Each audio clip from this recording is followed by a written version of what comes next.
बारामतीत अजित पवारांनी सकाळी 5 वाजता केली विकास कामांची पाहणी। व्यावसायिकाच्या आग्रहास्तव चहाचाही आस्वाद घेतला।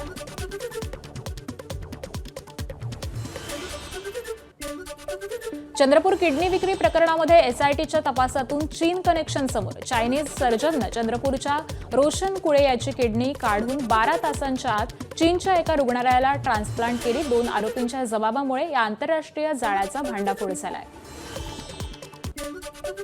बुलढाण्याच्या खामगाव बाजारपेठेमध्ये चांदीचे भाव 2,63,000 प्रति किलोवरती। वर्षभरामध्ये चांदीच्या भावामध्ये 1,70,000ची वाढ, तर आजवरचा सर्वात उच्चांकी दर असल्याची व्यापाऱ्यांची माहिती। मुंबईत 31च्या पार्श्वभूमीवरती 1,221 हॉटेल्स, बार, पब आणि रेस्टॉरंट्सची अग्निसुरक्षा तपासणी। अग्निसुरक्षा परीक्षेमध्ये 80 आस्थापनं ठरली नापास। 59 ठिकाणी थेट कारवाई, तर काही जणांना पालिकेची नोटीस। मुख्यमंत्री देवेंद्र फडणवीसांनी घोषित केलेल्या लातूर कल्याण महामार्गावरून बीड धाराशिव संघर्ष पेटण्याचे चिन्ह। धाराशिव जिल्ह्यातील सर्वपक्षीय नेते महामार्गाच्या बदलासाठी एकवटले आहेत। मार्गाचा प्रस्ताव हा मार्ग बदलण्याची मागणी होती। मुंबईच्या विलेपार्लेमध्ये नाकाबंदी दरम्यान नागरिकांकडून भरारी पथकावरती जीवघेणा हल्ला। गाडी तपास करत असताना 4 जणांनी पथकातील फोटोग्राफरला मारहाण केली। बीडच्या नेकनूरमध्ये भर रस्त्यावरती हाणामारी करत दहशत माजवण्याचा प्रयत्न। हातामध्ये लाकडी दांडके घेऊन व्हिडिओ समोर आलेला आहे।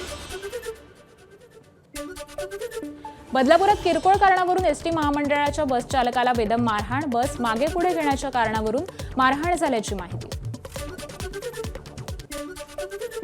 बीडमध्ये व्यापाऱ्यावर जीवघेणा हल्ला। शहरातील अंबिका चौकामध्ये असलेल्या तुळजाई ट्रेडिंग कंपनी कार्यालयामध्ये सुभाष हुंबरे यांच्यावरती 6 ते 7 जणांकडून हल्ला।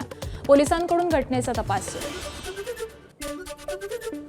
नागपूरच्या उमरेड शहरातील गांगापूर तलाव परिसरामध्ये दारूच्या नशेमध्ये शेजाऱ्याच्या कडून आई आणि मुलीची हत्या। किरकोळ वादामधून दोघींना दांडक्यानं मारहाण केल्यानं मृत्यू झाल्याची माहिती।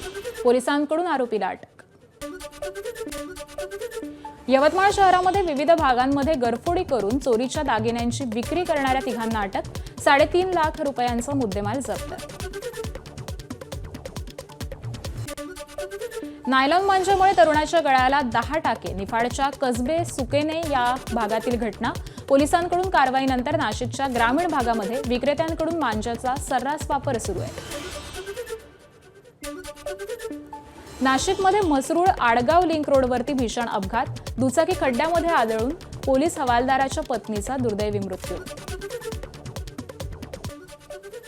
आणि यानंतर पुन्हा एकदा बातम्यांचा वेगवान आढावा घेऊयात। पांढरदेवी यात्रेला 2 जानेवारीपासून सुरुवात होणार। गर्दी नियंत्रणासाठी चोख नियोजन। मंदिर ट्रस्टी आणि गावकऱ्यांच्या वतीनं यात्रेची संपूर्ण तयारी पूर्ण झाली आहे। देवीच्या दर्शनासाठी बॅरिकेड्स उभारण्यात आलेले असून दर्शन रांगा, वाहतूक आणि सुरक्षेचं व्यवस्थापन आहे। तुळजाभवानी देवीच्या शाकंभरी नवरात्र उत्सवास आजपासून सुरुवात। 8 दिवसांची मंचकी निद्रा संपवून देवी सिंहासनावरती विराजमान। विधिवत घटस्थापनेनं नवरात्र उत्सवाचा प्रारंभ। भंडाऱ्यात कृषी विभागाच्या पुढाकारातून 5 दिवसीय सूरगंगा तांदूळ महोत्सवाचं आयोजन। 5 दिवसीय तांदूळ महोत्सवातून 15 लाखांच्या तांदळाची विक्री, तर शेतीमालाला योग्य बाजारपेठ उपलब्ध करून देण्याचा प्रयत्न आहे। भंडाऱ्यातील लाखणीतील लाखोरी मासलमेटा शेती शिवारामध्ये एका शेतकऱ्यानं 3 अस्वलांना पळवून लावलं। शेतकऱ्याच्या धाडसाचा व्हिडिओ हा सोशल मीडियावरती व्हायरल होतोय। सलगच्या सुट्ट्यांमुळे पर्यटकांची कोकणाला पसंती। कोकणात आलेल्या पर्यटकांना पोपटी पार्टीची भुरळ। पर्यटक घेत आहेत पोपटी पार्टीचा आनंद। डोंबिवली शहराचा पाणी पुरवठा मंगळवारी 12 तास बंद राहणार। खंबाळपाडा भागातील जलकुंभाच्या गळती दुरुस्ती करण्यासाठी शहराचा पाणी पुरवठा बंद राहणार आहे।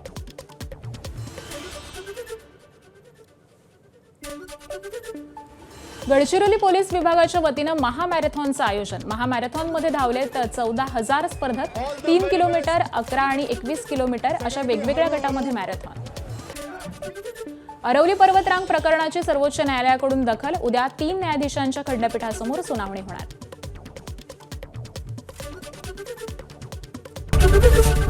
एबीपी माझा, उघडा डोळे बघा नीट।